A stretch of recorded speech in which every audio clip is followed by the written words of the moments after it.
and we're good to go. All right. Hello, hello. Welcome everyone to the Traffic Commission meeting on Thursday, September 18th, 2025. Let me just read the opening. Pursuant to Chapter 2 of the Acts of 2025, this meeting of the Traffic Commission will be conducted via remote participation. We will post an audio recording, audio-video recording, transcript, or other comprehensive record of these proceedings as soon as possible after the meeting on the City of Somerville's website. All right.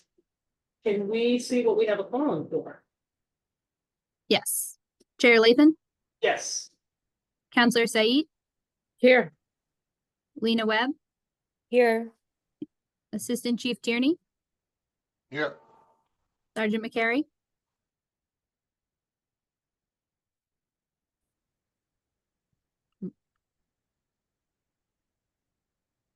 Let me try again.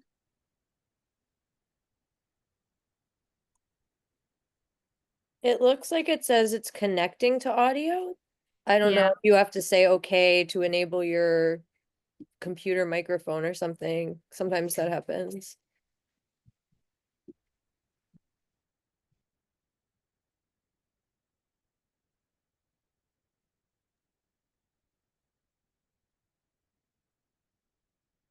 And I think at least for the sake of the record, we can acknowledge that the video confirmation. Okay. Yes, and the thumbs up. Thank you. Great. All right, let's just go over real quickly and welcome our new member. Glad you're here. We'll over our meeting ground rules. We're going to listen to the other side. We're going to focus on issues, not personalities, avoid questioning motives, and as always, let's try and be polite. Roll call. Yeah, we all said Lori did the roll. Item number 1. Acceptance of the minutes from the June 12th, 2025 Traffic Commission meeting. Can I get a motion to accept or deny item number 1, please? I'll make a motion to accept. Can I get a second? A second. Can I get a roll call vote to accept item number 1, please? Yes. Chair Lathan? Yes. Counselor Said? Yes. Lena Webb? Yes. Assistant Chief Tierney? Yes. And Sergeant McCary, I see. Yeah, yes, no computer microphone on phone.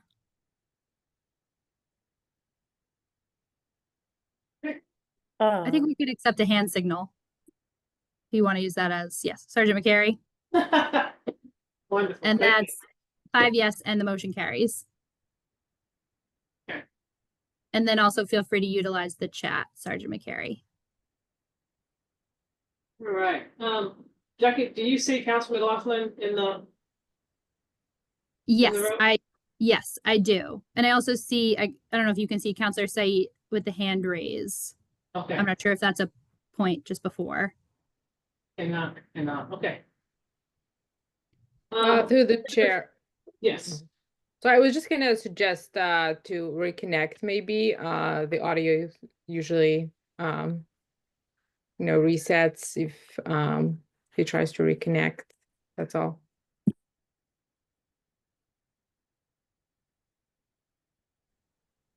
All right. Members of the committee, we've got a request to take some items out of order. Item number 5 out of order. Any objection? Hearing none. Moving to item number 5. Cross Street at Broadway bus stops. A, regarding the curb on the west side of Cross Street between Broadway and Randolph Place. Request to convert approximately 20 feet of 2-hour parking except by permit to no parking at any time for a bus stop. Item number B, regarding the curb on the east side of Cross Street between Broadway and Brook Street. Request to convert approximately 50 feet of 2-hour parking except by permit to no parking anytime for bus stop. Who is here to present item number 5? Chair Lathan, I am. Hello, Justin. If we can just kind of review this item, and then I think I'm going to allow 2 minutes of conversation from members from Councilor McLaughlin, and let me open it up for a brief public input. Go for it, Justin. Thank you, Chair. Jackie, you'll run the slides. Got it. Okay, thanks. So Yes, I'm here to speak on this item. First, going to give a little background on 90 bus service on Cross Street. On the next slide, you can see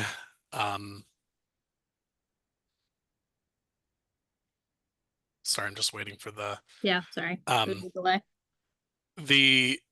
just the background on the 90 bus routing. The 90 bus has run on Broadway, Cross Street, and then up to Highland Ave.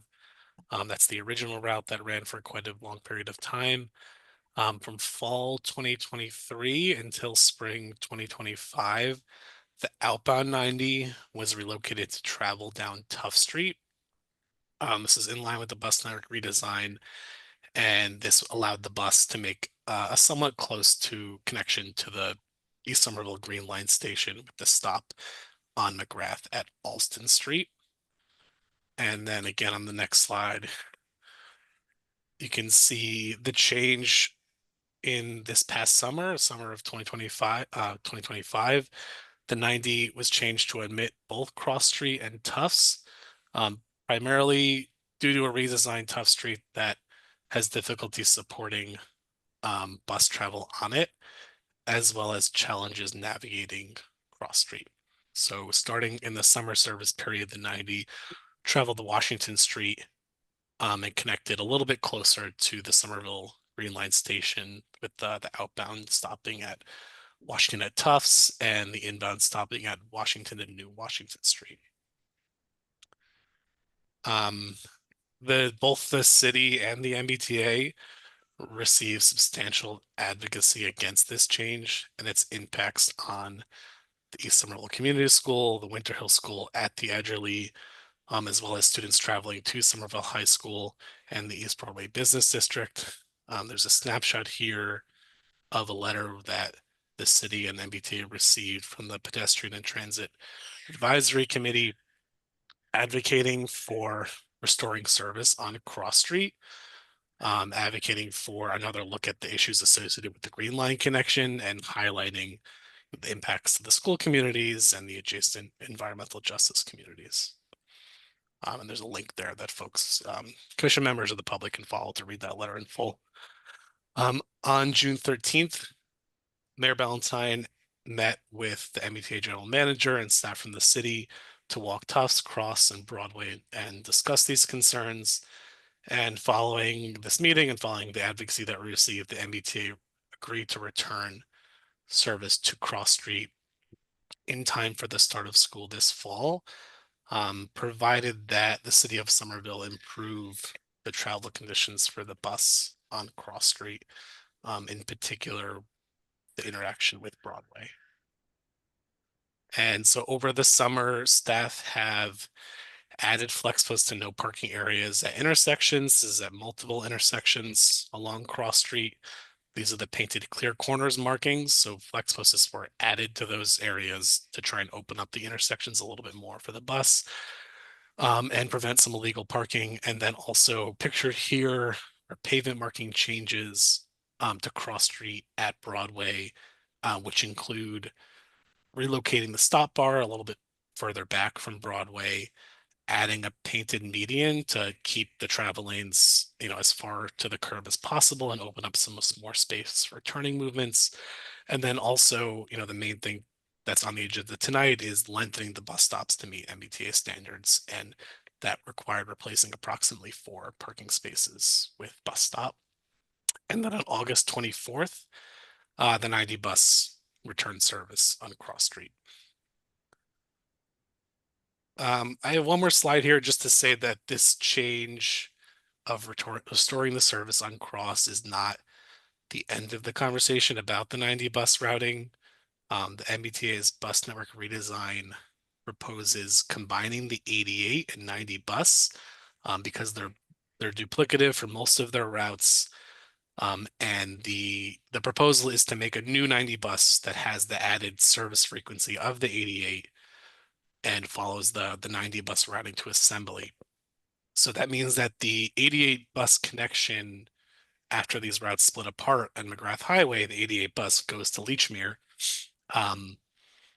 This connection, can no longer be made at East Somerville Station due to a redesigned Tough Street, which can't support bus travel. And then the connection on Highland Ave, there is a Green Line station relatively close to Highland Ave down School Street. The slopes along those street don't provide for an accessible connection.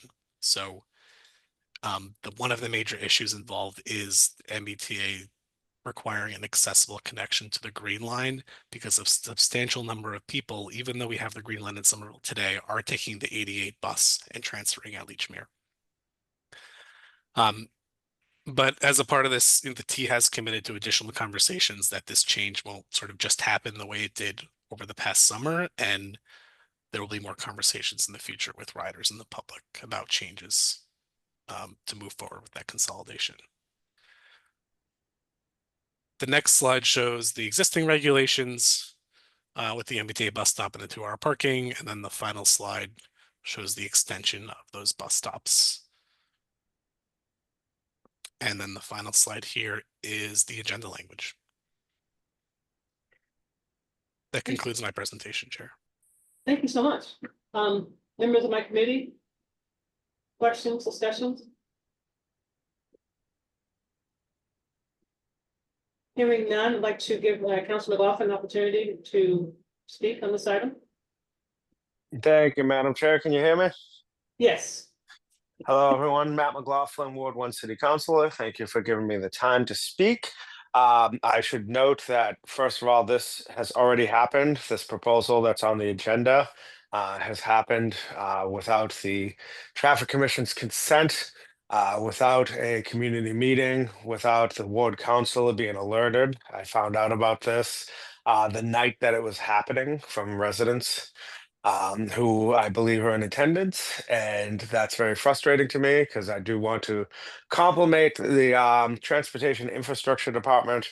They've done a very good job at communicating and having community process in the past. So this oversight feels particularly intentional to me. It's frustrating to know that they made this decision without the Traffic Commission, without any sort of community input, without asking the Ward Councilor what he thought about it. It was just done, and things shouldn't be done this way. This is the first time there's ever been any public conversation about it. And I would say, I take the 90 bus. I love the 90 bus. I want to keep it in this community. It has been in this community for years, and I don't see how a change in the route on Tough Street affects the parking issue on Broadway and Pearl Street. So these are my concerns. It's very frustrating that I'm here now talking about this when I could have done a walkthrough with the mayor and the MBTA and expressed these concerns and had interested parties attend, but there was a complete lack of communication on this. And I would like the Traffic Commission to consider rejecting this at the very least, so that the city will come back and do the process that they've been very good at doing in the past and talk to the residents and don't treat this like it's a foregone conclusion. I thank you all for your time, and I would love if you could allow other residents to testify who are being directly impacted by this. Thank you, Councilor McLaughlin. Before we discuss or have any kind of input from Justin or Mobility, I'd like to open it up for public comments with a limited 2 minutes. Do we have any members of the public present that would like to make a comment for 2 minutes? Yes, we have 2 raised hands in the audience. So I think I saw Colleen's hand go up first. So I'm going to allow to talk. And so now you should be able to unmute, and then I'll put a 2-minute timer on the screen. So Colleen, you should be, okay, I think I can hear you. Can you hear me? Yes. Okay, fantastic. Hello, and thank you for letting me speak tonight. I'm a 3rd-generation Somerville resident, and I'm currently raising a 4th generation. Tonight, I'm speaking out about a project that directly and negatively impacts not just my business, but also my home. A couple weeks ago, the Somerville Mobility Office made drastic changes to the corner of Broadway and Cross Street.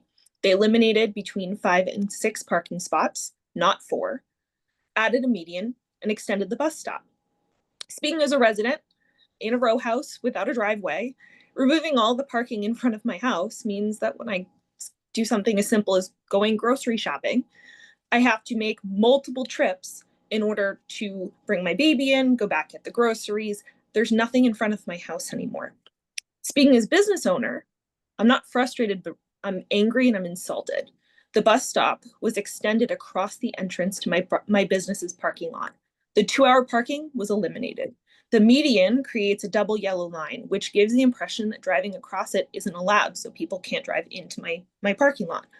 The project is a perfect example of the disconnect between book smarts and common sense. The choices made are very clear. The cost to stakeholders and myself are acceptable. The problem is that this isn't a blank slate to work from. Eliminating parking sounds like a great goal in ideal conditions, but we don't have ideal conditions in East Somerville. Eliminating parking disenfranchises locals and small businesses. So including those locals and small businesses in the conversation should be the bare minimum. I was only informed that my business's driveway would be utilized by the city when I started asking questions about the removal of parking spots. I was told that the 10 to 20 interruptions per day were an acceptable cost, that any business lost was worth the mobility to the city. Common sense says that if a bus doesn't fit down Cross Street without negatively impacting the people who live or work there, finding an alternative route makes sense. Thank you so much. I just wanted to say thank you for the time. Thank you. All right, we have another person, Jackie? Yes. So next up, Taraya, I see your hand raised and you should now be able to unmute. Hi, Toria. Hi, can everyone hear me? Yes. Okay, so my name is Toria. I own a business on Cross Street, the Curl Bar. Newer business. Can we talk the time, please? We've been here. Yes. We've been for There you go. Go ahead. 4 years. So when we first were here, there was parking right across the street and directly in front of the street, and we didn't have any issues. And then honestly, I couldn't have said it better than Colleen. And also, Matthew, I appreciate what you said, because I do think that there is a huge disconnect between the residents in the city, but also the business owners.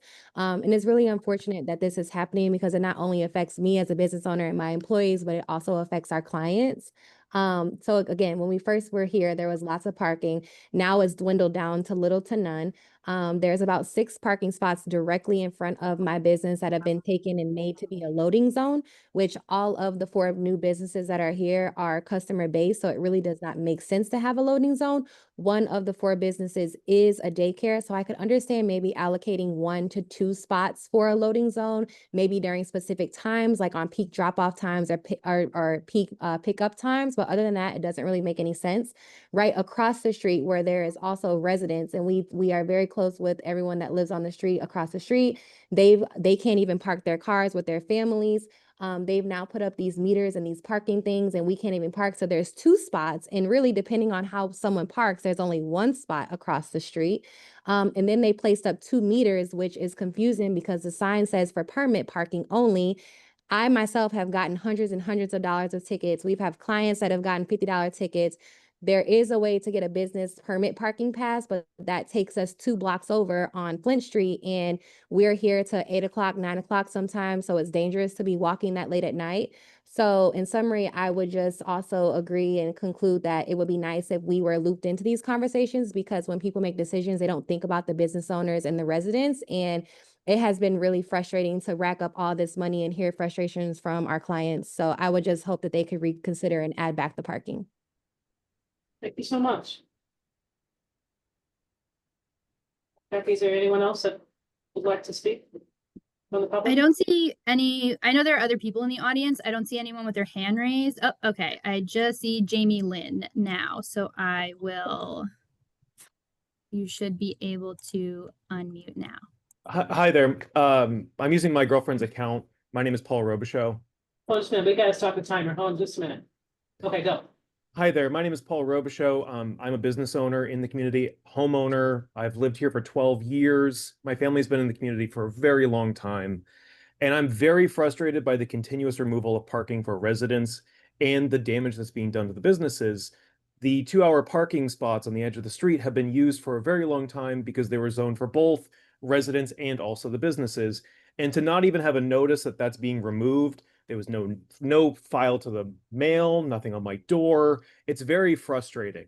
To try and squeeze the 90 down Cross Street when it is not able to fit is really problematic. The 90 totaled my previous car.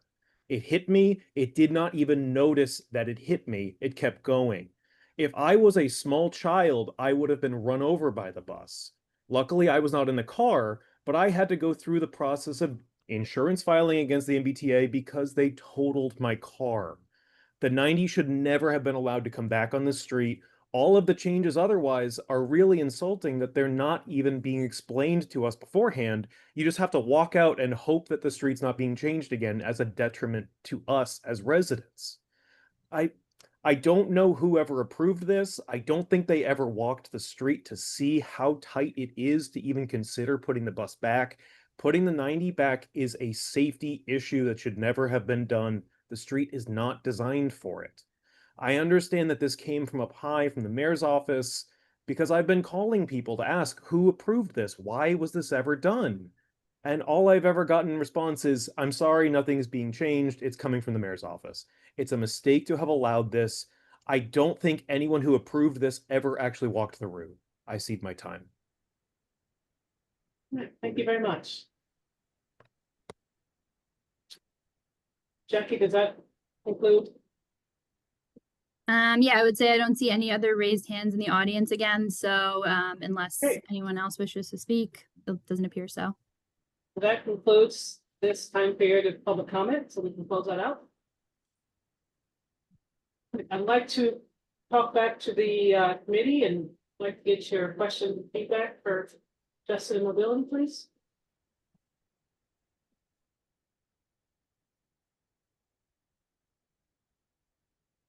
Any feedback from my committee? Oh, Yes. yes. Sorry, I'm not sure, again, if you can see the raised hands, but Lena has a raised hand and then Okay, yeah. Counselor Said has a raised hand. Yeah, I can't see any of those. You can just take those in order, that'd be great.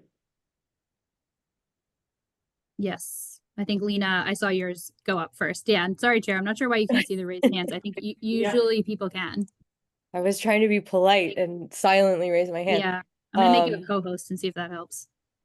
So I have a question about kind of the role of the MBTA in this and the city. So I know that, there's the city, there's the mobility team that, works with the community and with the traffic commission. And then there's the MBTA, which is this sort of external player. I wondered if Justin, maybe you could give a little bit more detail about perhaps if the MBTA had some kind of a schedule and if that, because I know that we went on recess and I know I'm hearing that this didn't come before the commission. So I'm wondering if there was maybe a time snafu where I don't know how this works. So I'm just sort of asking about the coordination, I guess that's the word, between the MBTA and the timing for this and why it seems like there was maybe it sounds like there's a disconnect. Chair through you, that the main time deadline was the fall service schedule, the August 24th date, and also returning it in time for the beginning of school at the very end of August. So that was the main time pressure. And again, yes, the traffic commission was in recess in the time between the MBTA agreed to restore service and set these conditions and that time, right? That was June, July, and August. I'm sorry. Sorry, that was July and August. Apologies.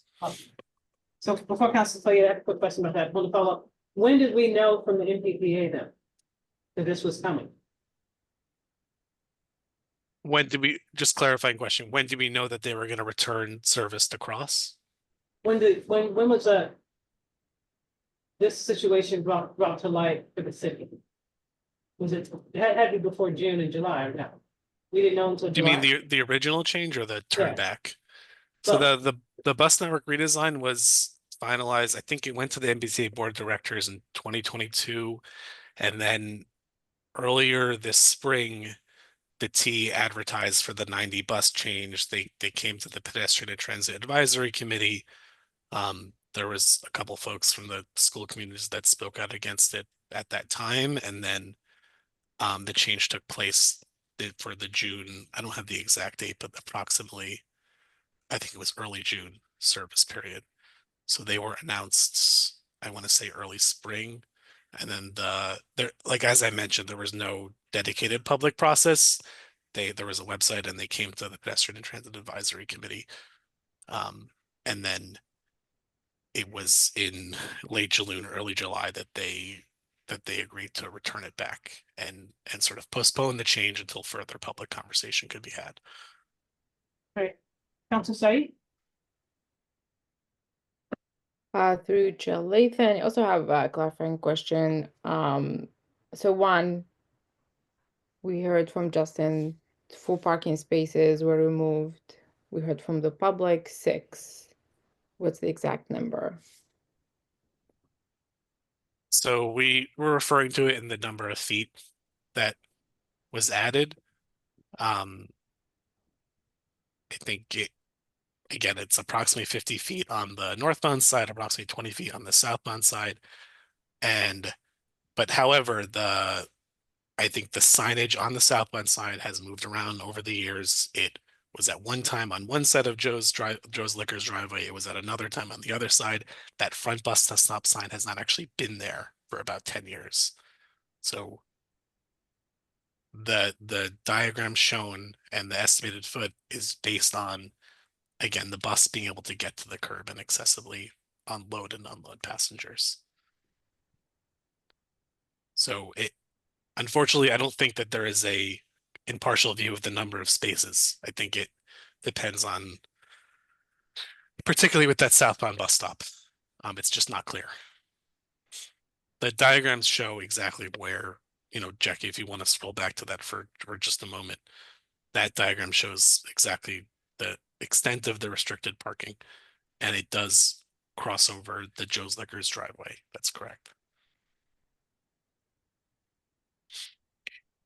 And so you have more questions? Okay, yeah, I just want to say I have been following this, the whole 90 being discontinued, and then a lot of the families were advocating, went to the school committee, to the city council. There was a letter that we all signed. I just want to say this bus is necessary.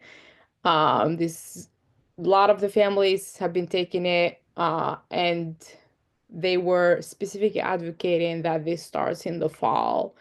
Now, what we've learned tonight is the ward councilor was not informed, the businesses were not informed. So my question there is, do we normally, as a city, does mobility do outreach when something like that happens, where we have to accommodate the bus, when there's like lane changes and all that for the bus?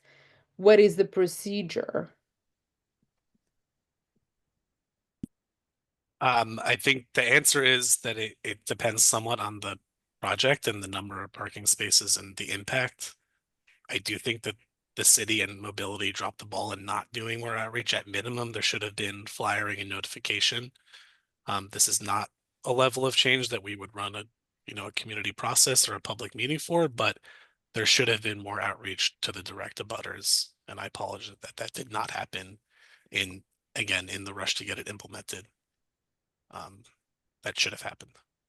Yeah, thank you, Justin. Thank you for recognizing that. This is really important because we're talking small businesses, residents with little children, ward counselor. We work really hard to make sure there's communication. So thank you for saying that. And now, let me first, my next question. And before I ask it, my understanding is this is done. This is done. The bus is running, kids are getting to school. And we did not meet over the summer. That's why this item was not approved before this was completed. So what is the consequence if we reject this item tonight?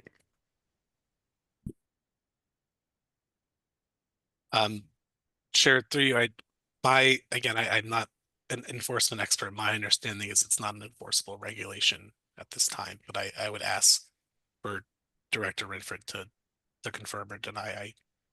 I don't know that I can fully answer the question, Counselor. Yeah, through the chair. Thank you. That's a really good point. Yeah, Director Renfret, if you can speak to the enforcement part, like what kind of situation are we going to be put in this spot in if there's no enforcement? Through the chair, at this time, we cannot enforce the regulation, but at the same time, the bus would be blocked if cars park there, and possibly cars could be damaged, as well as even a fire truck trying to get through there if cars were parked in the manner that they were in the past. So, no, it's not enforceable at this time because the traffic commission has not approved it, but it is working right now. So far, people have a tendency to obey signs. So yes, that's the answer. And I don't know what the MBTA will do if we take this away. The MBTA may cancel the bus because they will not be able to get through there safely. Through the chair, thank you, Director. Okay, so what I'm hearing is if we don't reject it, if we reject this item and not approve it, we can't enforce it, and this will create chaos because if there's cars parked there, the bus cannot really drop off kids or pick up kids. Okay, yeah, just want to make sure that's what we're working with here. And we also don't know what the MBTA will do if we don't approve it. So, okay, thank you. Right, the interested to hear from fire department and then police department. Jamie? Hi. We've had no issues since the redesign. Nothing's been reported to me. I just have a question on the language. It says Randolph Place. Is that supposed to be Cross Street Place? There's Randolph Place on the other side of Pearl Street.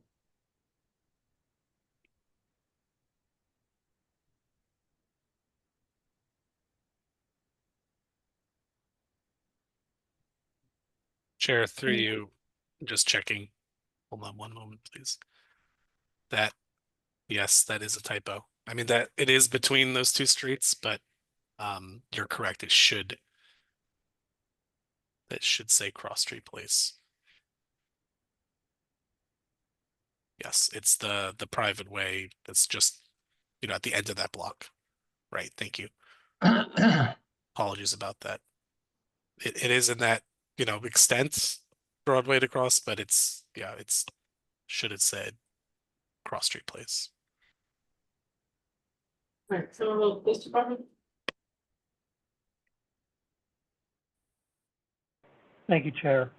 Can you hear me? Yes. I had a little trouble with the audio. One question I did have for Justin. I may have missed it in your presentation. So the extension was required by the MBTA as a condition of reinstating the 90 bus. It's my recollection that the 90 bus did used to run this route past that cross street corner without this extension. I'll wait for your answer. Thank you, Justin.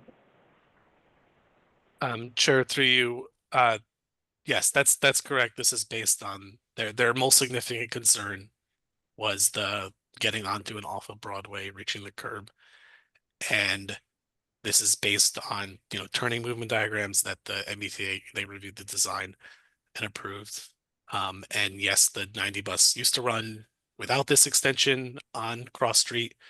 The context they gave us was that they run about, 1/4 of the buses down Cross versus Washington, but experience about twice as many incidents on Cross versus Washington. Things like the bus being blocked or damaging cars, things of that nature. So their concern was the navigability and focusing on at intersections, making it a little easier for the bus to navigate. Okay, thank you. Yeah, that was my concern, why didn't they wait for the commission to approve removing the spots before they changed, before they changed the paintings on the ground? I know it would have been tough for them to get down there, but they had previously gone down that street. And I know they're not here to answer, and it's, I doubt that it's a question that you're able to answer. I just did want to bring it up. Thank you, Chair. Chair, can I add Sure. just one more piece of context that the MBTA is going to be, inspecting the changes, and we anticipate that they may have a run with a test bus. And I just wanted to say that the city mobility and the T, like, we're committed to, if we can reduce the extents of the bus stop and the bus can still safely navigate the intersection and get to the curb, we will bring that back to the traffic commission.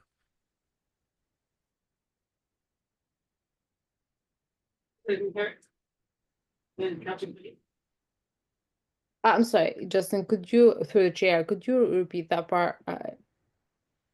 Sure, Chair, through you. I just wanted to make sure to say that the MBTA is going to do an inspection of the markings and the turns by the service planning department. And again, we're using software to try to figure out exactly how much space the bus needs. They have their own guidelines in terms of how far away is the bus from the curb. But again, if they will look at it and we will look at it, and if there's an opportunity to lessen the impact, then we will take advantage of that and bring, revised language back to the traffic commission. Okay, yeah, thank you. Chair, I had just like I have like one comment or suggestion, if I may. If others have questions, they can wait. Okay. I'm trying to think about solutions. We heard from business owners that one big concern is not having the parking in front of the business or close to the business. Since you have Director Infra here, Director, can you speak like to what can be done? Is there like a business permit that can be issued to those business owners? And if yes, how close can we issue something that's like close to those businesses? Again, just trying to be creative and thinking about solutions. Through the chair. So our business parking permit program is never, business parking permits are never placed in front of a business because those spaces should be for the customers. So typically they are on the residential side streets based on how much parking is available. So as the business owner has said, it would be a block or two away, which is not unreasonable. That's not a far walk. And we really, they'd have more problems if we'd be taking parking for their employees in front of their business, then their customers would not be able to park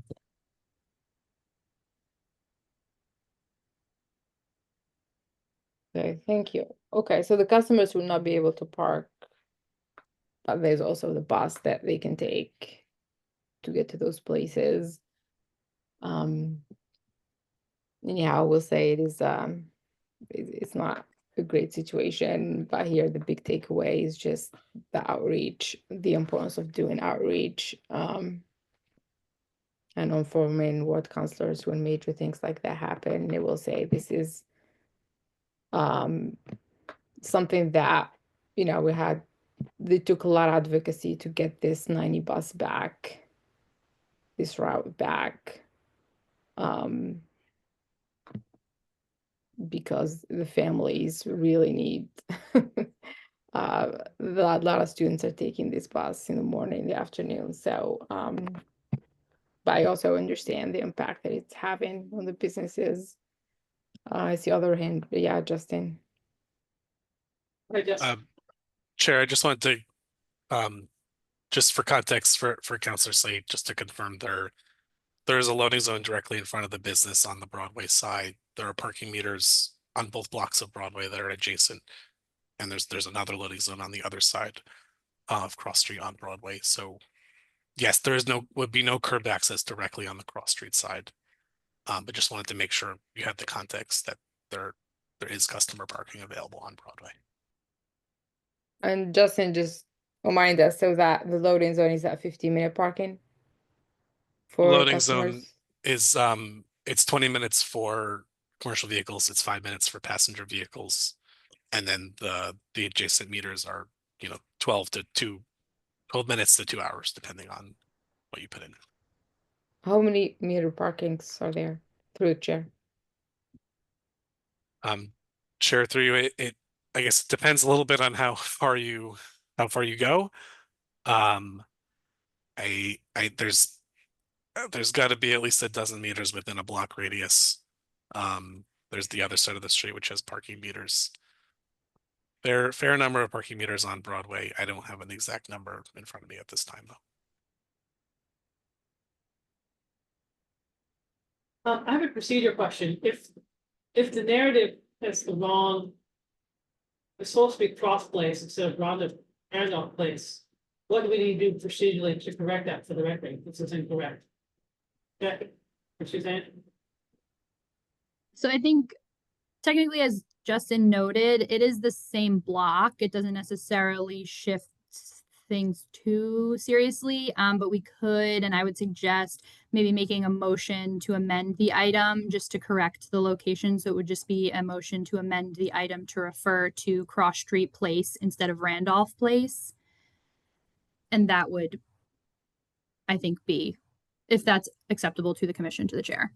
Yes, I'd like to make that motion before we go further and I'll come back. So let's make that motion to amend this correctly. Yes, so we take the motion to amend, and just for a point of order, Chair, we take a motion to amend and then we vote on to approve the motion to amend. Yes, can I get a motion to amend this item correctly for the correct verbiage? I'll make a motion. Can I get a I'll second? second. I'll second. Excuse me, Chair, just before we vote, this is just because there was an error. The It should error have in the said, language. okay, Then thank we'll you. go back to the other ones. Yes. I just have a question too. It's not the same block. Is that, I mean, they do exist on the same street, but it's Randolph Place is on the other side of Pearl.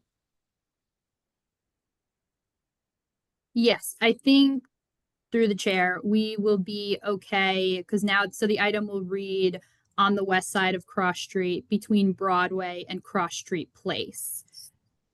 So it'll shrink it down to, it'll bring it between, again, Broadway and Cross Street Place on Cross Street. What's next, Jackie? Sorry, Chair, could you repeat that? It came through a What's little. What's next? So now, so we voted to amend and then we vote to approve the amendment.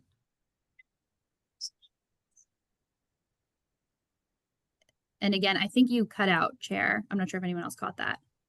Can we get a vote to amend this to say cross place instead of Randolph Place? Or yes, a vote to approve the amendment. Bring the amendment. Turn the AC.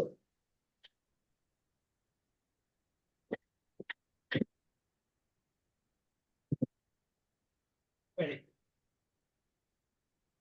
Can you hear me now? Yes. Looking for a vote to approve the amendment to change Randolph Place to Cross Place. Aye.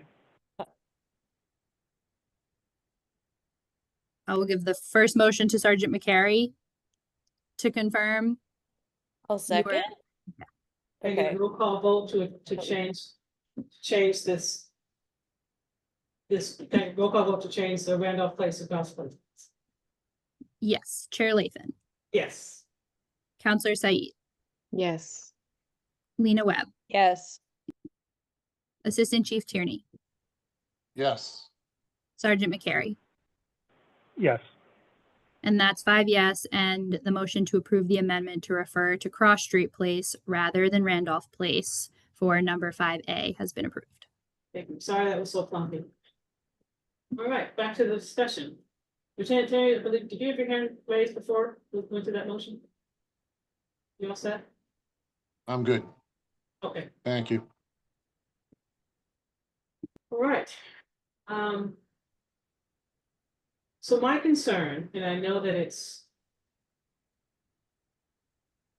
my concern is that I don't want this to be about us being on recess. It seems like this kind of discussions were happening in the spring and came before the city in June. I am concerned about the lack of this particular situation, and I'm concerned about the lack of the counselor involvement or notification, and the business owners. I'm really concerned about their feedback and how this is affecting them, and also where the necessity for this change and how it has impacted, how it does impact the community and the students. So, but those are just my concerns about this particular instance. I think, Mobility does a great job within the city and has made some phenomenal improvements. So this is not at all a slight on them whatsoever. I just want to state my concern about the work council not being really notified and involved. And also, if the business residents not having an opportunity to kind of flex in the business. Anything else before we, yes, Council Slade? I also wanna, just because this is not, as I said, a great situation. This is a little bit complex. It involves the MBTA. And they will say it again. It's not, and we know, I mean, in my 2 years working mobility, I will say you've always done a good job trying to do outreach, doing a lot of improvements in the city, and really appreciate that. But here, thank you for saying that, you dropped the ball by not reaching out to those businesses. They understand there wasn't a lot of time, but and we were under pressure. We were under pressure from the community, especially the families, to make these changes so that the bus can run starting the first day of school. But I just think also if we reject this, it's going to create an ugly situation in the sense that we can't enforce, and the bus will have to drop off kids like in the middle of the road. And would that be like indefinitely, and will the MBTA then decide to not like cancel this route? It's just like there's all these like questions. I just think it's like a major vote. But I am inclined to like I just like personally I don't think we can say how we're gonna vote, but I'm really concerned about like the students or this route being discontinued again. And this is right now serving families that cannot drive to school, don't have cars or, the capacity to do it. So that's kind of, yeah, I think that's, after all, for me, like the most important thing that I'm trying to keep in mind is I'm taking my vote. Before we go on, just sort of, respect for that, City Councilor McLaughlin, instead of, just want to have the closing comment real quick. We can allow Councilor McLaughlin to quickly speak before we make a motion.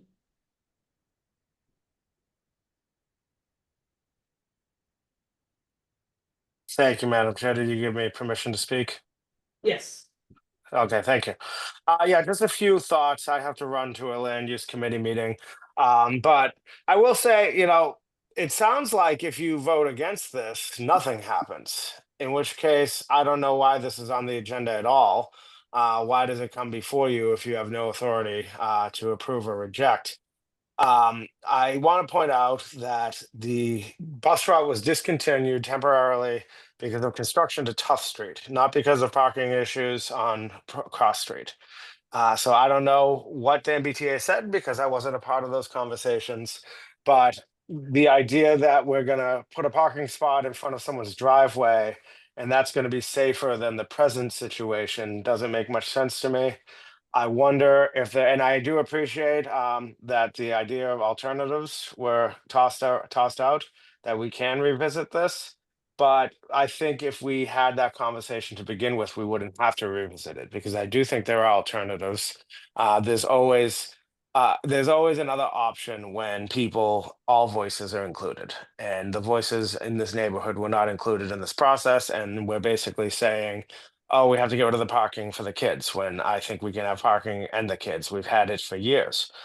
I would say, and then I'll just add, this commission has to make decisions independently from the city council. I appreciate that. I would also suggest that, if there's really nothing to be done about this, we could just table the item completely and take it up under the new administration next year. Regardless of the decision made today, I will be following up with the next administration to address this issue, because I do believe it was short-sighted. Not all the voices were included, and we pride ourselves on making sure all voices are heard. And I think in the future, we can address this situation and have it all. You can have the bus route for the kids, and you can have parking for the neighbors, as we've had for years. Thank you.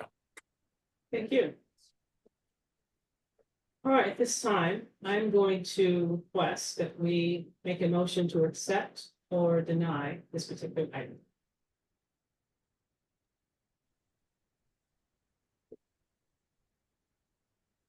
For the motion to accept or deny. I'll make a motion to accept. There a second? I second. Can I get a roll call vote to accept item number 5A and B? Yes. Chair Lathan, No. Counselor Said, Yes. Lena Webb, Yes. Assistant Chief Tierney, Yes. Sergeant McCary, No. and that's 3 yes and 2 no's, and the majority does rule, so this motion to approve carries. Thank you very much. All right, let's go back to the start of the agenda. Let's go back to item number 2. Request for accessible parking spaces at the following locations. A, 48 Glen Street, B, 123 Hillside Road, C, 82 Fells Way West, and D, 74 Washington Street. Who is here to discuss this item? Through the chair, Adrian Pomeroy, Americans with Disabilities Act Coordinator with the City of Somerville. I have received applications via the traffic and parking team for all 4 of these addresses for resident permanent spots to be turned over after a period of advertisement to handicap parking spots, or what we're calling accessible parking spots for resident use. I have reviewed these applications, and I have done site visits on all 4 and recommend all 4 to be approved by the Traffic Commission this evening. Any discussion on these items?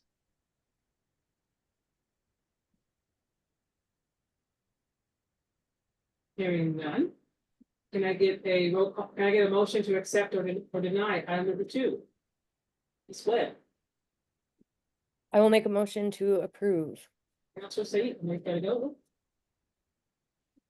Yeah, I second. I can vote on this, and then I'm gonna have to leave and have a land use meeting in a couple of minutes.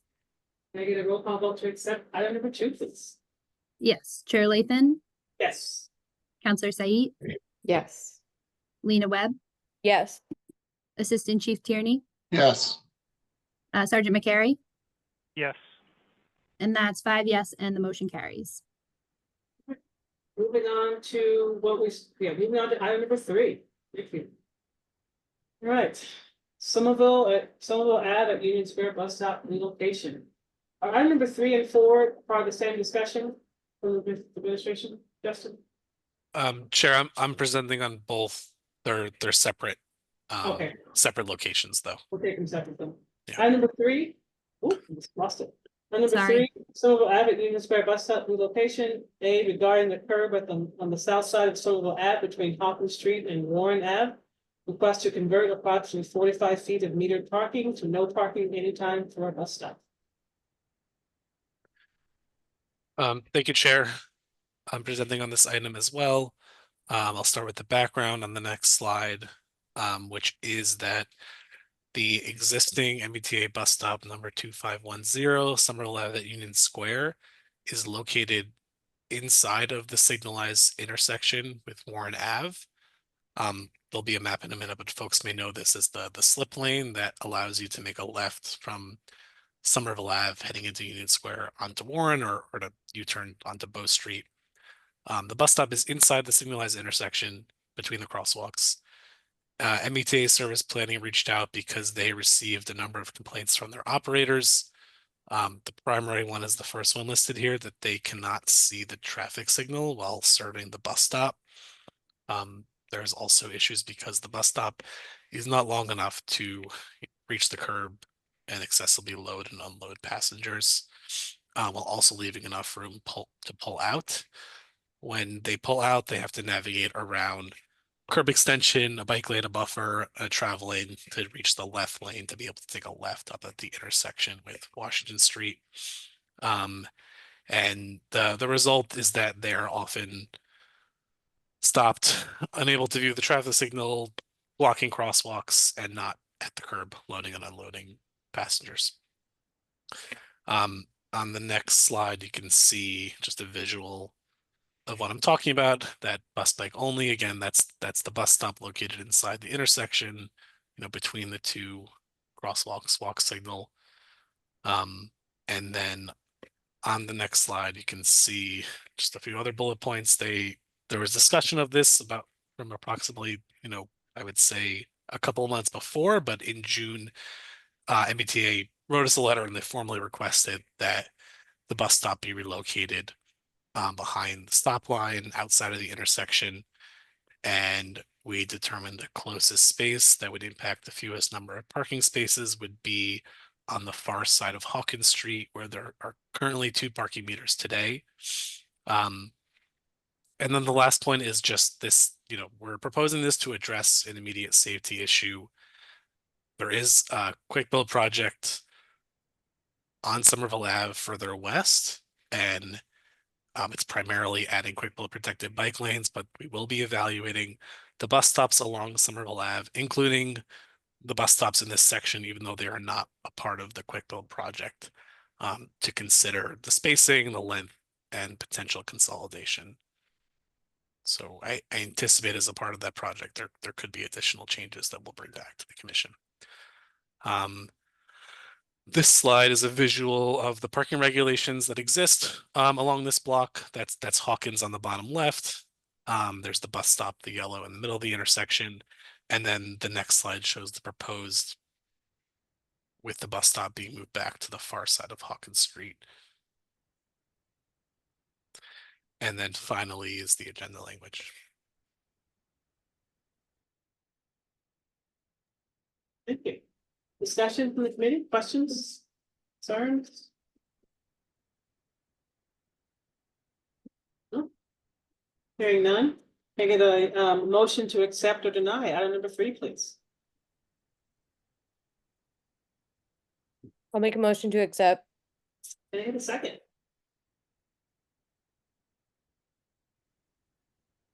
I'll Okay. second. Great. Can I get a roll call vote to accept item number 3, please? Yes. Chair Lathan, Yes. Lena Webb, Yes. Assistant Chief Tierney, Yes. Sergeant McCary, Yes. and that's 4 yes, and the motion carries. Wonderful. Moving on to item number 4, Mafia Way, Mystic Ave Bridge, superstructure. Replacement project. Items A and B regarding the curb on the south side of Broadway between Mount Vernon Street and Mount Pleasant Street. Request to convert approximately 115 feet of metered parking to no parking anytime. Number B, regarding the curb on the south side of Broadway, east of Mount Pleasant Street, request to convert approximately 40 feet of metered parking and 20 feet of 15-minute parking to no parking anytime. Justin, I think you're talking about this one as well? That's correct, Chair. So this is a curb use change that is being requested as a part of a larger state project. So my presentation here just includes background on that project. So this project is to replace the Mothaway and Mystic Avenue bridges. Mothaway is Broadway once it crosses into the city of Boston. This diagram, the yellow rectangles are approximately the extent of the bridges that are being replaced. This carries traffic under I-93 and over MBTA Orange Line and commuter rail tracks. So MASA is replacing, completely replacing the bridge structures. And, as these are a major connection point between the city of Boston and the city of Somerville, they're also improving bicycle, pedestrian, and transit facilities as part of this project. And they have been incorporated. This is an overview diagram of what they are. This is a circulation concept that MassDOT developed ahead of the construction project. And what is shown here is essentially a loop of bus lanes on Broadway and then Mothaway to Sullivan Square, and then heading outbound from Sullivan Square on Mystic Avenue back to Lombardi, Grand Union Boulevard, and then up again to Broadway. So essentially addressing bus travel into and out of Sullivan Square, which is a major bus hub. On the next slide, you can see the specific curb use change that is proposed to replace 9 parking spaces from Broadway to Mount Vernon Street. That is 8 parking meters and 1 15-minute space.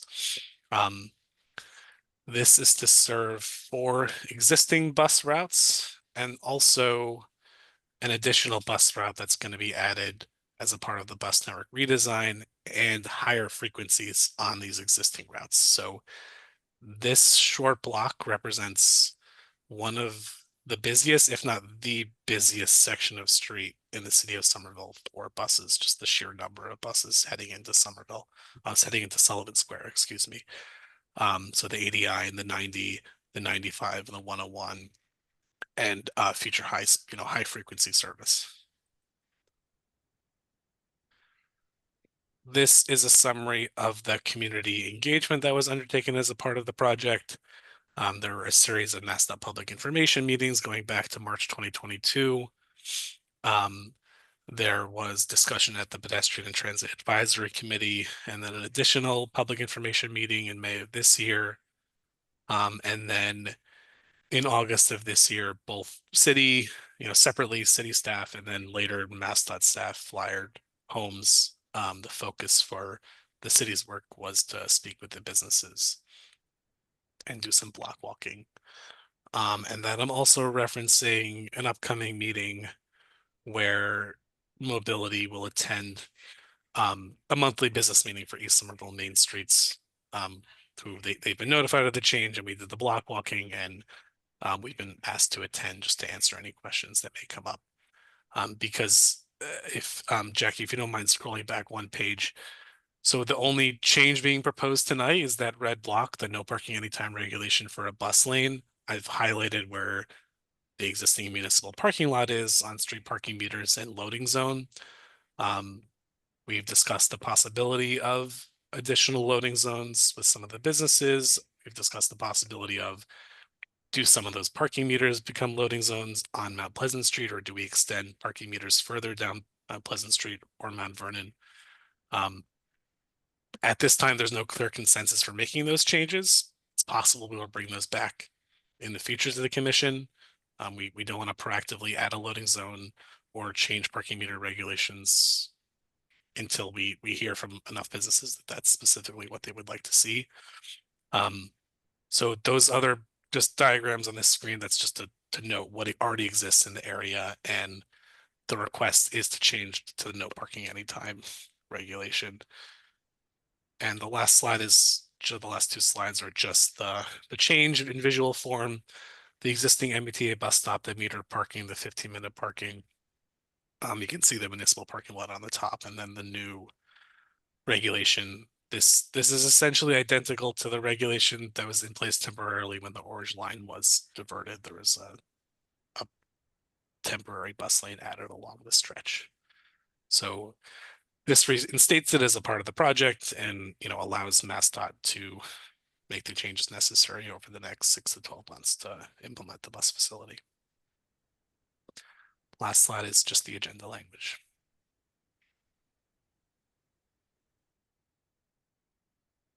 Wonderful. Discussions, questions from the committee? Hearing none. Can I get a motion to accept or deny item number 4, please? Third. I'll make a motion to accept. Can I get a second? Kenny? I'll second. Wonderful. Can I get a roll call vote to accept item number 4, please? Yes, Chair Lathan, Yes. Lena Webb, Yes. Assistant Chief Tierney, Yes. Sergeant McCary, Yes.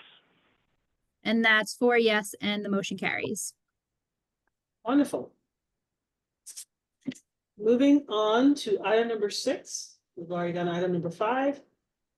Medford two-way protected bike lane. A, regarding the curb on the north side of Medford Street, east of the bus stop at School Street, in front of 355 and 357 Medford Street. Request to convert approximately 60 feet of a 2-hour parking except by permit to no parking at any time. B, regarding the curb on the north side of Medford Street, east of the bus stop at School Street, in front of 353 Medford Street. Request to convert approximately 17 feet of 2-hour parking except by permit to no parking in any time. Who is here to discuss this item? Come on, Brian. Can't hear you.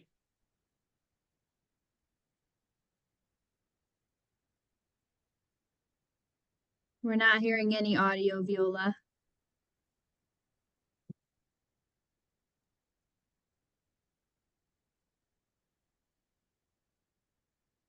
Can you hear me now? Yes. Yes. My apology. For the chair, it's me, Viola Augustine, Senior Planner in Mobility, and I will be presenting this item. And I will also start with background information. So this removal of parking on the north side of Medford Street between School Street and Pearl Street is to install a 2-way bicycle lane on the south side. And we're installing these protected bicycle lanes in each direction because it's part of our Somerville Bicycle Network Plan. It's also an important connection from the existing 2-way bicycle lane on School Street that connects from the community path to Medford Street.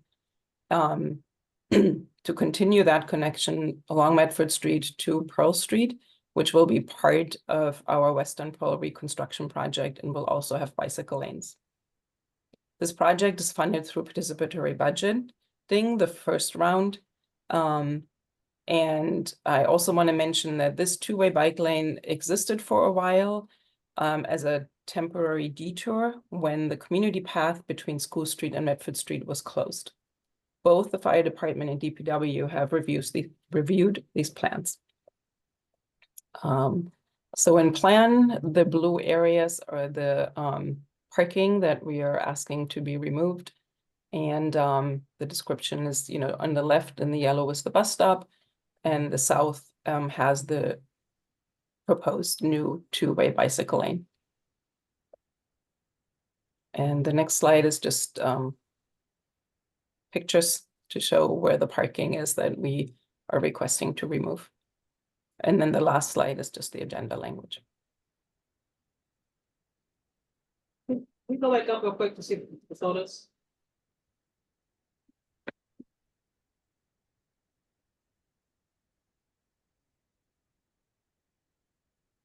So we're moving all that parking.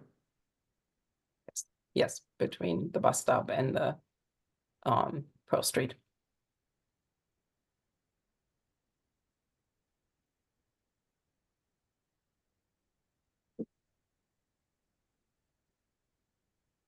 further presentation on item number 6? Open up for questions. Questions, concerns, opinions from the committee?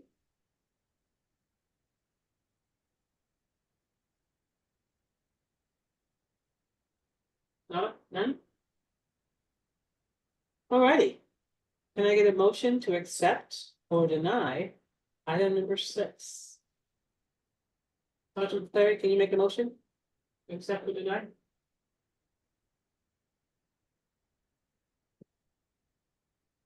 Hear me? Becca, can you hear me? Yes, it came through a little broken up, so I would, if you could Okay. repeat the first thing, I think. Okay. Can you make sense? I need a motion to accept or deny item number 6, please. I I'll can make make a a motion motion to to accept. accept. Sorry, I'm having like a coughing fit. Yeah, I was gonna I ask make if you were motion to okay, Lena. Yeah. All I'll right, second. wonderful. Can we get a roll call vote to accept item number 6, please? Yes. Chair Lathan, No. Lena Webb, Yes. Assistant Chief Tierney, Yes. Sergeant McCary, No. and so that's 2 yes and 2 no. If it's tied, the motion does not carry. Moving on to item number 7. Middlesex Ave Quick Build Protected Bike Lanes. This is A, B, C, D, E, F, and G. I'm gonna refrain from reading on that so we can get home in a timely fashion, if you don't mind. Well, item number 7. We're ready for the presentation. The chair, thank you. Adam Polinsky, Third Mobility staffer to present tonight. Thank you all for joining and hearing our presentation. Our last item today is on the Middlesex Ave Quick Build Protected Bike Lanes project that the Mobility Division, pending Traffic Commission approval tonight, would like to roll out this fall. Next slide. So quick overview, apologies for the wordy slide. The city has received funding. This is also similar to Viola's same bucket of funding from through the participatory budget process to implement protected bike lanes on corridors that are not currently on the city's priority network. Middlesex Ave falls into that bucket, and we felt like it was a good candidate for redesign, not only because it's a wide street with frequent speeding and, as you can see in this photo on the left, minimal striping or parking regulations, but also because development is taking place in a much more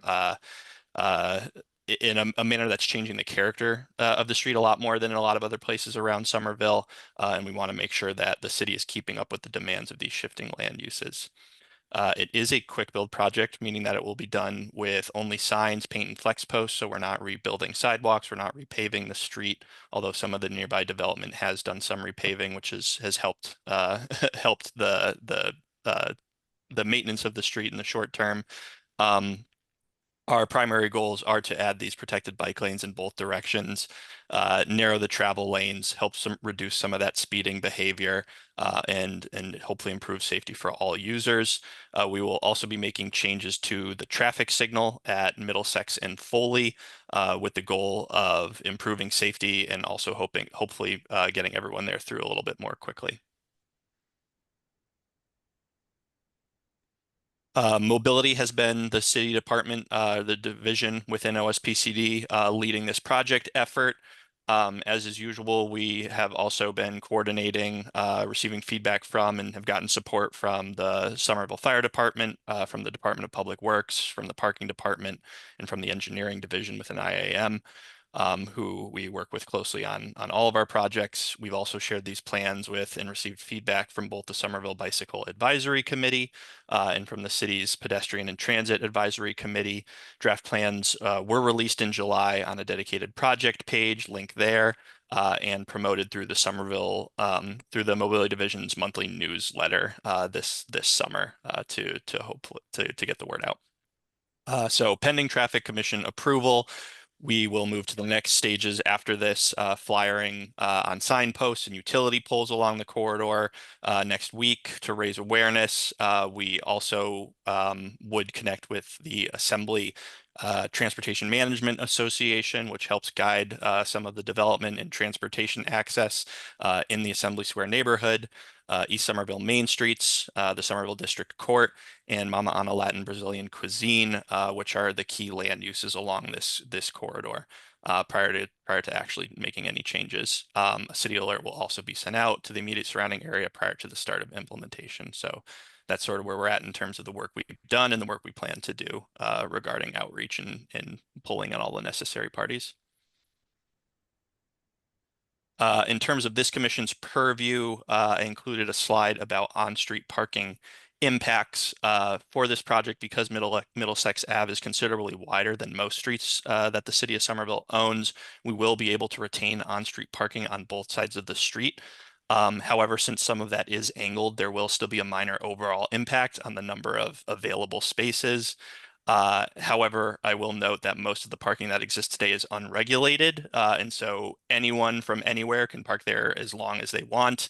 And so we're trying to bring that up to our typical Somerville standards. And even though the total number of spaces is going down slightly, as you can see in the table on the right, we are taking what's currently a bit of a free-for-all and adding some of our typical regulations. A lot of it is going to be metered because that is, this is more of a commercial and business area.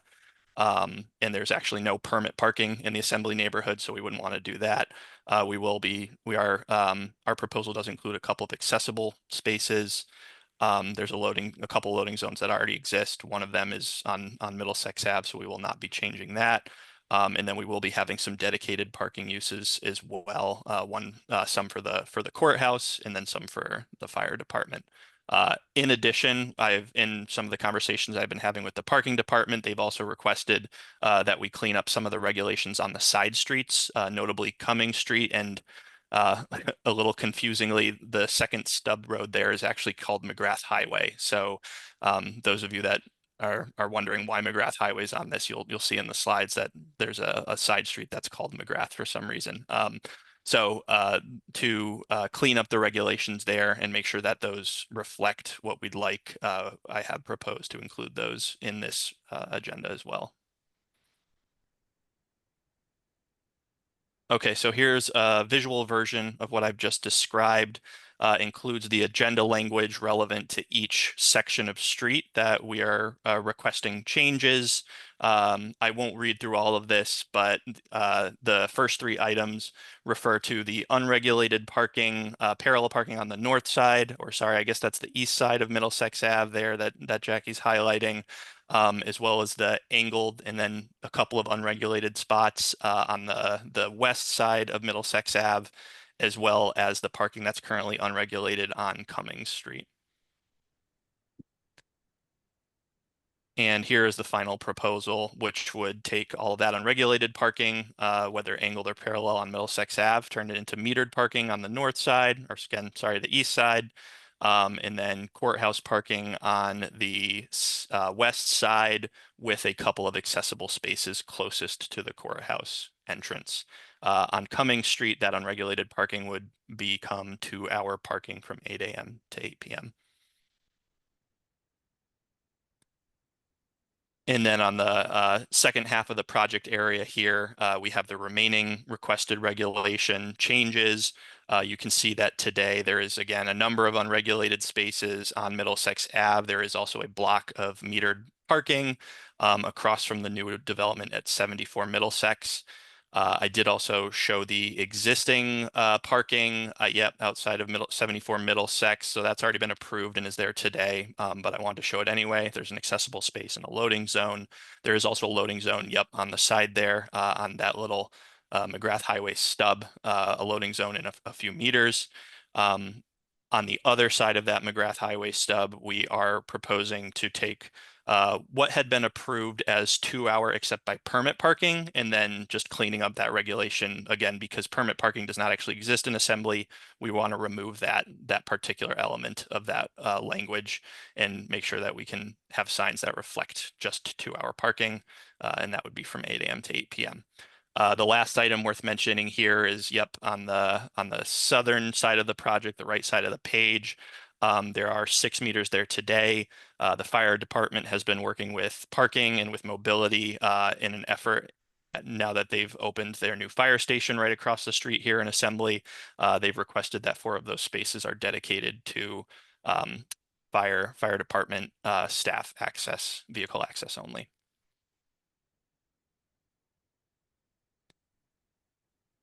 And then here is the proposed condition. In the dark gray is where the curb line has already changed and things are approved and fully built.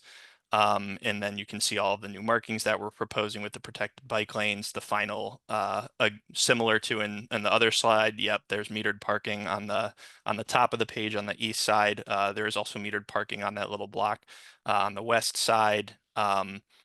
The 2-hour parking on McGrath Highway as well, from 8 a.m. to 8 p.m. that you can see, and then a couple meter spaces over by Mama Ana, plus the proposed fire department vehicle parking only. And here is all of the associated agenda language to round out the request. That's all from me. Thank you. Thank you, Adam. Would you mind just going through and just labeling the A, B, C, D, and E, F, and G? So we just know for sure. I just want to make sure this all lines up with what's on the agenda.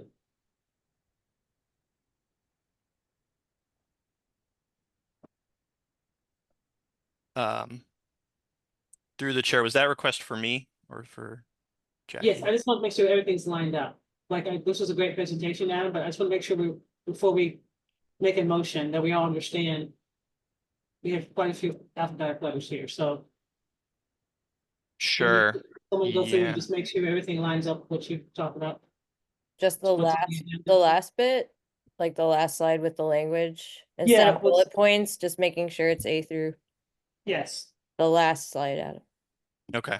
Yes, and through the chair, just as a point, I formatted it in, received the agenda language in bullets, which is okay for the slide deck, but then format it A, B, C, D, E, because Okay. it's easier if you ever separated the vote, just so that we have specific Okay. references to the That's items. great. So if we can just go to that last slide and just want to make sure we're all lined up before we make a motion, and make sure procedurally we're on the same page. Yeah, I would ask Jackie to confirm that she didn't make any changes since she did put the agenda together. So this is what I gave her. So Jackie, if you wouldn't mind just confirming that it's all the same, I'd lean on you for that. Through the chair. Yes, through the chair, I kept it all the same, so I just replaced the bullets with A, B, C, D, E, F, and G. Okay, so A is this first one regarding the curb on the west side of Middlesex Ave. B is regarding the curb on the north side of Cumming Street, West Middlesex Ave.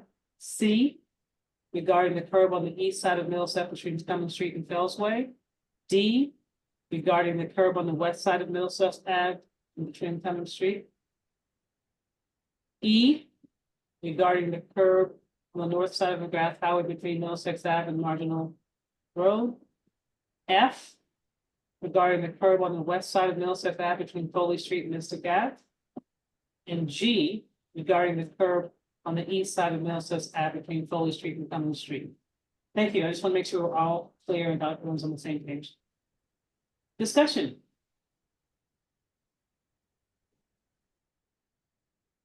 I have my hand up. Some questions, and a comment. Sorry, I'm getting over a cold and it's not getting over me. I have a question about participatory budgeting, just that term. So this honestly pertains to the last item as well. So, participatory budgeting is can you just speak a little bit about that process and what that means and where that money comes from and where that desire comes from, and also speak to what happens when the traffic commission votes against something that was voted for and given participatory budgeting money for to start. Thank you. Through the chair. Thanks for the question, Lena. So to answer, let's see. Sorry, could you repeat the first part of the question? I already Yeah, lost just my a train of little thought. bit about the participatory budgeting Right. process. Thank you. Yep.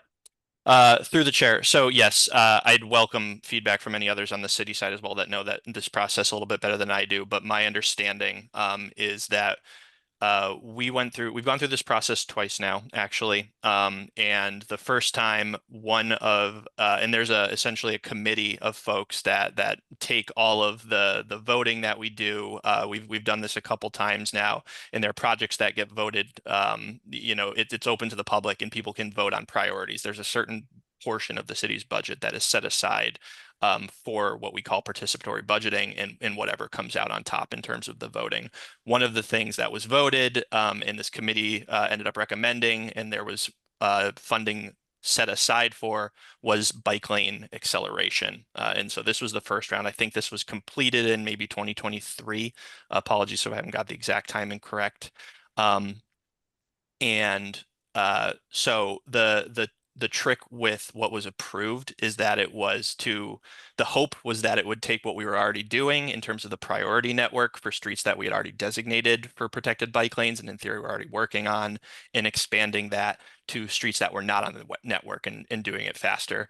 Unfortunately, the reality of that situation has been that we are very much trying to accomplish what we can, but are still a little bit behind on our priority network. So it has created the situation where we're now prioritizing streets because of that approval that aren't on the priority network. So that's why we're focusing on Middlesex Ave here. It's still an important street, don't get me wrong, but that's why we are, proposing a project that's not on the city's 5-year priority network plan in terms of protected bike lanes. So hopefully that clarifies that piece. In terms of what would happen if it would depend on how the traffic commission voted, whether there were amendments or changes or certain items were approved, yes or no. Some of these items would just mean that we couldn't change certain regulations, and maybe if it was leave it, if there was a certain item that was denied to leave unregulated, we just wouldn't install meters there, for example. If it was a place where it fundamentally changed the geometry, for example, we had proposed no parking, but the commission wanted to leave parking there, that would be a more fundamental change, and we'd have to figure out what to do about that. In terms of and if it was a wholesale rejection, we would likely have to go back to the drawing board and possibly select a different project. So since we are keeping on both sides of Middlesex Ave, there is not as much that necessarily changes. It's more about the types of regulations that are impacted. But that's my best explanation for sort of what the impact would be depending on how the commission votes. So hopefully that's illuminating. Thank you, Adam. And then these are more comments or also questions and comments. It looks to me as if there isn't really residential along Middlesex, and it looks like all the businesses technically have like a mall's worth of parking lot. Is that true? Are the businesses that are on the other side served by like the Assembly Row Mall? And then like, is there any residential on Middlesex? Just because the picture you showed, it looks kind of like I don't know, it's like an empty an empty lot, and then also on the other side you've got like huge parking lot. So I just want to make sure that is highlighted in a way, because that's what I'm seeing, but tell me if I'm wrong, please. Thank you. Sorry. Through the chair, there's very few, there are very few land uses along this area relative to other parts of Somerville. As you noted, there's the courthouse, which has a big parking lot. There's the new developments have either underground or off-street garages in some way. So there is a lot of off-street parking relative to other areas. And you're correct, there is no residential. So there's no permit parking at all in the Assembly neighborhood. And so we don't have that type of regulation over here.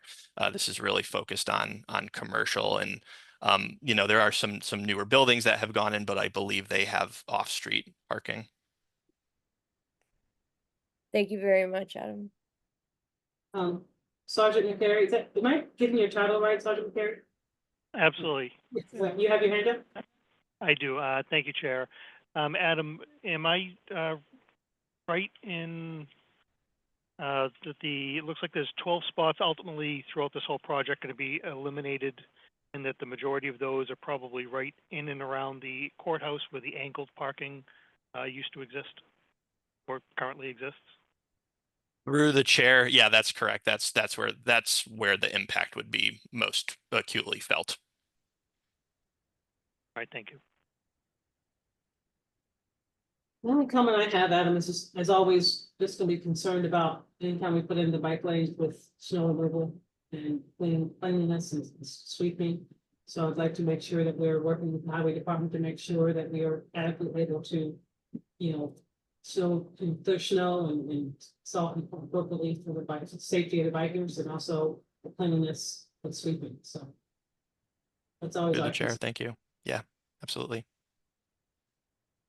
Any further discussion?